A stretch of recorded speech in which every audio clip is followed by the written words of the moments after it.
নারী মানে এক রহস্যময় চরিত্র। খিলখিলিয়ে হাসির মাঝেও কিভাবে চুপটি করে মন খারাপ লুকিয়ে রাখবে তা আপনি কখনোই বুঝে উঠতে পারবেন না। আসসালামু আলাইকুম, কেমন আছেন আপনারা সবাই? আশা করছি আল্লাহর অশেষ রহমতে আপনারা সবাই অনেক ভালো আছেন। আর এই তো চলে আসলাম আইটি নতুন ব্লগ ভিডিও নিয়ে। আশা করছি আমার আজকের ব্লগ ভিডিওটি আপনাদের ভালো লাগবে। তো সকাল থেকে সন্ধ্যা পর্যন্ত এত গরমের মধ্যে কিভাবে সংসারের কাজগুলো গুছিয়ে রান্নাবান্না শেষ করে আরও বাকি কী কাজবাজ করেছি সেগুলোই কিন্তু আজকের ব্লগ ভিডিওতে শেয়ার করব। তো আমার প্রিয় প্রিয় আপু ভাইয়ারা, আপনারা সকলে কেমন আছেন অবশ্যই কমেন্ট করে জানাবেন। আর আমার প্রিয় প্রিয় আপু ভাইয়ারা, প্লিজ একটা লাইক দিয়ে সম্পূর্ণ ভিডিওটা দেখে নেবেন। তো এই তো সকালে আমাদের নাস্তা খাওয়া হয়ে গিয়েছে। নাস্তা খাওয়ার পরে যে এখানে যে মশলার বৈরমগুলো আছে, বাকি যে বৈরমগুলো আছে সবগুলো আমি একটা শুকনা কাপড় দিয়ে মুছে নিতেছি। তো এই গরমের মধ্যে ডিপ ক্লিনিং আর করতে ইচ্ছা করতেছে না, সব সময় কিন্তু ডিপ ক্লিনিং করতেও হয় না। তো আমরা যেহেতু ক্লিন করেই রাখি সব কিছু, মাঝে সাঝে এরকম সুতি শুকনা কাপড় দিয়ে কিন্তু বৈরমগুলো মুছে নিলে অনেক ভালো হয় আর দেখতেও অনেক ভালো লাগে। তো আমিও সেই কাজটাই করে নিতেছি, বৈরমগুলো মুছে নিতেছি। তো এত গরমের মধ্যে ক্লিনিং করতে গেলে আরও বেশি গরম লাগবে, এজন্য আমি ভাবলাম যে যেহেতু ক্লিন করতেই হবে একটা পরিষ্কার সুতি কাপড় দিয়ে আমি বৈরমগুলো পরিষ্কার করে নিই। আর মাশাআল্লাহ অনেক সুন্দর পরিষ্কার হয়েছে, এজন্যই কিন্তু আমার প্রিয় প্রিয় আপু ভাইয়াদের সাথে শেয়ার করলাম। আর এই রান্নাঘরটা ক্লিনিং করে দুপুরে রান্নাবান্না করব। তো দুপুরে কী রান্নাবান্না করি সেগুলো শেয়ার করব। আর ওই যে বললাম না, নারী মানে রহস্যময় চরিত্র। আসলেই কিন্তু নারী মানে রহস্যময় চরিত্র। জন্মের পরে একজন মেয়ে এত আদর স্নেহ যত্ন করে একটা মেয়েকে বাবা মা বড় করে। তো বড় করে যখন বিয়ে দেয়, তারপরে যখন বাবার বাড়িতে যাই, তখন কিন্তু বেশি দিন বাবার বাড়িতে বাবা মা রাখতে চায় না, যেটা সত্যি কথা সেটাই। বেশি দিন কিন্তু বাবার বাড়িতেও থাকা যায় না। ইচ্ছা করলেও সব বাবা মা হয়তো এরকম করে না, কিছু কিছু বাবা মা কিন্তু এরকম করে, ইচ্ছা করলেও বাবার বাড়িতে অনেক দিন আপনি আপনার ইচ্ছা মতন থাকতে পারবেন না।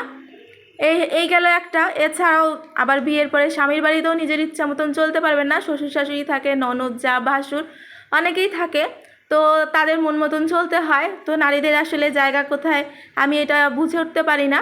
তো আপনাদের যদি কারো কোনো মতামত থাকে ভালো লাগলে অবশ্যই কমেন্ট করে জানাবেন। আর এদিকে আমার বৈরমগুলো কিন্তু মোছা হয়ে গিয়েছে। আমি যে রান্নার আগেই এই কাজগুলো করে নিতেছি। তো এখানে যে র্যাকটা আছে বাসন রাখা, সেই র্যাকটা একটু মুছে নিতেছি হালকা পাতলা। তো এই তো র্যাকের নিচে যে এক্সট্রা একটা হচ্ছে থাক আছে, তো এই থাকটাই পানি জমে। তো এই পানি জমেছিল সেগুলো ফেলে দিয়ে এটা আমি একটু ধুয়ে নিতেছি। আর বাকি কোনো কিছুই ধুবো না, বাকি যে চারপাশটা আছে সেগুলো মুছে নিব। এটা ধুয়ে শুকনা কাপড় দিয়ে মুছে নিলেই হবে। তো যে বলতে নিলাম যে নারী মানেই এক রহস্যময় চরিত্র। আর যখন বিয়ের পরে শ্বশুরবাড়িতে এভাবে তো নারী চলতেই থাকে, বাচ্চা কাচ্চা হয়, বাচ্চা কাচ্চা বড় হয়, এক পর্যায়ে বাচ্চার সংসারে যখন নারী যায় তখন কি হয়, বাচ্চার কাছেও সেরকমটাই হয়, নারী বোঝা হয়ে যায়। তো এই বোঝা কতকাল থাকবে জানি না।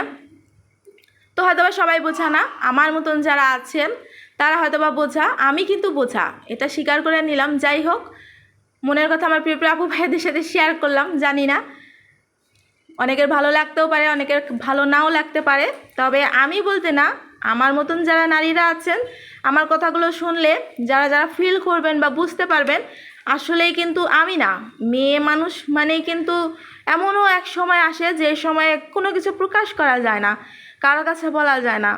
তো এমন এক সময় আসে বুকের ভিতরটা চেপে ধরে, অনেক কষ্ট হয়, কিন্তু আমরা কারো কাছেই বলি না। জানি না এভাবে কতদিন যাবে, হয়তো এক সময় মারাই যাব এই বুকের ব্যথা নিয়ে। যাই হোক, সব কথা তো সব জায়গায় বলা যায় না।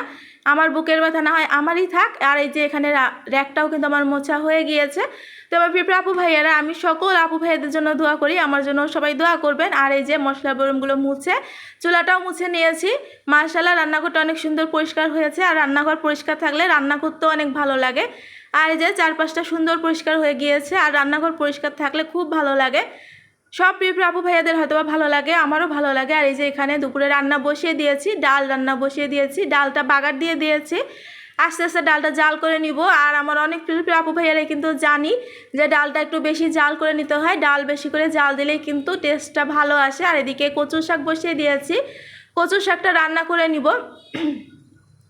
তো কচু শাকটা আমি একটু মানে কমিয়ে নিয়েছি, চুলার মধ্যে রেখে একটু বেশি ছিল। তো এখন আমি এই যে এখানে কাঁচামরিচ দিয়ে দিয়েছি একটু বেশি করে, স্বাদ অনুযায়ী লবণ, হলুদের গুঁড়া, মরিচের গুঁড়া, হচ্ছে আমার ভাজা জিরা আর গরম মশলার গুঁড়া ছিল, আর একটু আদা রসুন বাটা দিয়ে দিলাম। তো তো আমি কিন্তু কচু শাকটা এইভাবে রান্না করি, সব মশলা টশলা দিয়ে এখন একটু জাল করে নিব, সেদ্ধ করে নিব আর কি, তারপরে পরে বাগার দিয়ে নিব। আমি এভাবেই কচু শাকটা রান্না করি। আর এভাবে একদিন কচু শাক রান্না করে খেয়ে দেখবেন, অনেক মজা হয়। আর যদি শুটকি বা হচ্ছে চিংড়ি মাছ দিতে চান তাহলে কিন্তু একটু বাগার দিতে হবে। বাগারের সময় শুটকি বা চিংড়ি মাছটা ভেজে নিতে হবে আর কি, রান্না করে নিতে হবে। তারপরে কচু শাকটা কিন্তু দিলেই খুব সুন্দর একটা চিংড়ি মাছের দিয়ে কচু শাক বা হচ্ছে শুটকি দিয়ে কচু শাক খুব সুন্দর হবে আর খেতে অনেক মজা লাগে। তো আজকে আমি শুটকি বা কচু শাক চিংড়ি মাছ কোনোটাই দেবো না, এমনি কচু শাকটা ভাজি করে নিতেছি। তো এই তো আমি বাগারটাও দিয়ে নিলাম, পেঁয়াজ আর রসুন কুচি করে নিয়েছি তেলের মধ্যে। ওই যে আছে না, কিছু মানুষ না, কিছু মেয়েদের ভাগ্য অনেক ভালো হয়, না চাইতেই সব কিছু পেয়ে যায়। আর কিছু মেয়েরা আছে যারা হাজার চায় বা হতেছে প্রকাশ করে না। চাওয়া কিন্তু সবারই থাকে, কিন্তু সবাই প্রকাশ করে না। তো ওই যে চাওয়ার মধ্যে থাকে না, ভাগ্যে থাকে না, ভাগ্যে না থাকলে তো পাওয়া যাবে না। আর এই যে আজকে কষাকষি বাদ দিয়ে প্রচুর গরম লাগতেছে, মাখামাখিতে চলে আসছি। এখন আমি মাখামাখি করে তরকারিটা রান্না করব। তো আমার অনেক প্রিয় আপুরা মাখামাখি তরকারি রান্না করে, আমিও আজকে সেই কাজটাই করতেছি। তো এখানে কাঁচামরিচ, পেঁয়াজ, অনুযায়ী লবণ, হলুদের গুঁড়া, মরিচের গুঁড়া দিয়ে আমি হচ্ছে একটু তেল দিয়ে দিলাম, রান্নার তেল, আর দিব শাক বাটা দিয়ে ভালো করে মাখামাখি করে এই যে ঢেঁড়স আর আলুটা ভাজি করে নিব। এই তো শাক বাটাও দিয়ে দিলাম। তো কষাকষি আর করতে ভালো লাগতেছে না, এই জন্য মাখামাখি করে আজকে যে ঢেঁড়স আর আলুটা ভাজি করে নিতেছি। ওদিকে কিন্তু কচু শাকটাও হয়ে যাবে। কচু শাক হতে একটু সময় লাগে, যদিও আমি পানি রাখি না কচু শাকে, এর জন্য একটু সময় লাগে। এছাড়া কচু শাকটা হতে সময় লাগে, পানি থাকে তো এই জন্য একটু সময় লাগে। আর এই যে কচু শাকে কিন্তু আমি কোনো পানি রাখবো না, একদম শুকনা শুকনা করে ফেলবো। এভাবে কচু শাক ভাজি খেতে খুব ভালো লাগে। আপনারা চাইলে একদিন এভাবে কচু শাক ভাজি খেয়ে দেখবেন, খুব মজা লাগে। তো এই তো আমার কচু শাক হয়ে গিয়েছে, মাশাল্লাহ খেতেও খুব মজা হয়েছিল। আর এদিকে যে মাখামাখি ঢেঁড়স আলু ভাজি আর হচ্ছে মুসুরির ডাল, এই ছিল আমার আজকে দুপুরে রান্নাবান্না।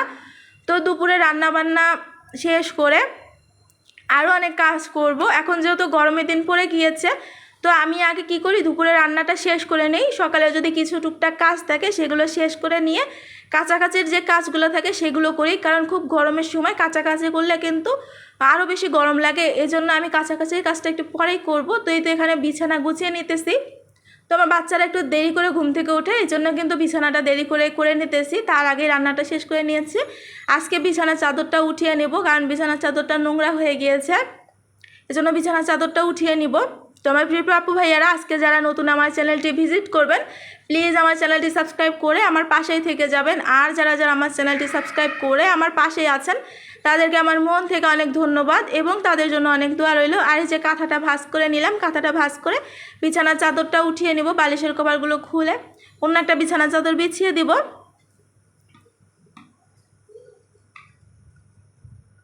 আর এই যে বালিশের কভারগুলো খুলে নিতেছি, এখন বিছানা চাদরটা তুলে আরেকটা বিছানা চাদর বিছিয়ে দিব। তো আজকে অনেক কিন্তু কথা বলে ফেললাম, প্লিজ কেউ মনে কিছু নেবেন না। আসলে আমার প্রিয় আপু ভাইয়াদের সাথে কথা বলতে বলতে অনেক সময় অনেক মনের কথা বলে ফেলি, কেউ কিছু মনে করবেন না।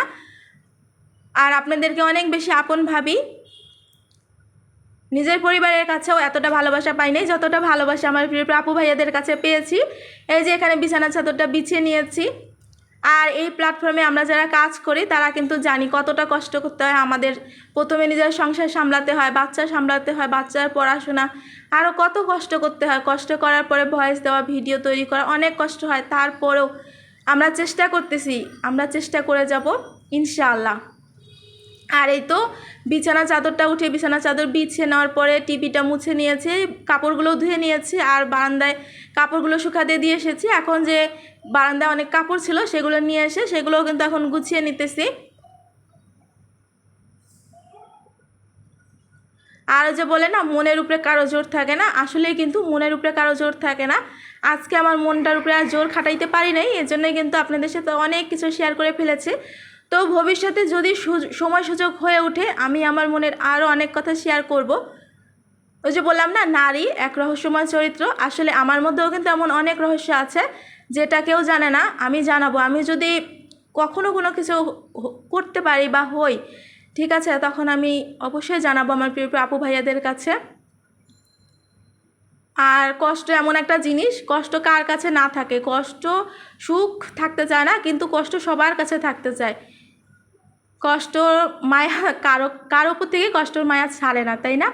কষ্ট সবার উপরে থাকে, এমন কোনো মানুষ নাই যার কোনো কষ্ট নাই। তো এই তো কথা বলতে বলতে অনেক কথা বলে ফেলেছি।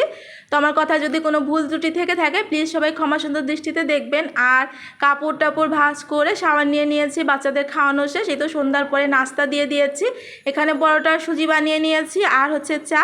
এই তো সকাল থেকে সন্ধ্যা পর্যন্ত কিভাবে আমি গরমের মধ্যে সব কাজগুলো করে নিয়েছি আর মনের অনেক কথাগুলো শেয়ার করে ফেলেছি, এগুলোই শেয়ার করলাম। তো আমার ব্লগ ভিডিওটি কেমন হয়েছে অবশ্যই কমেন্ট করে জানাবেন। আর এই তো বাচ্চাদের নাস্তা দিয়ে দিতেছি, প্রথমে বাচ্চাদের নাস্তা দেওয়ার পরে আমিও খেয়ে নিব। আর আজকের ব্লগ ভিডিওটা কিন্তু আর বেশি বড় করব না, এই পর্যন্তই রাখবো। সবাই ভালো থাকবেন, সুস্থ থাকবেন। আসসালামু আলাইকুম, আল্লাহ হাফেজ।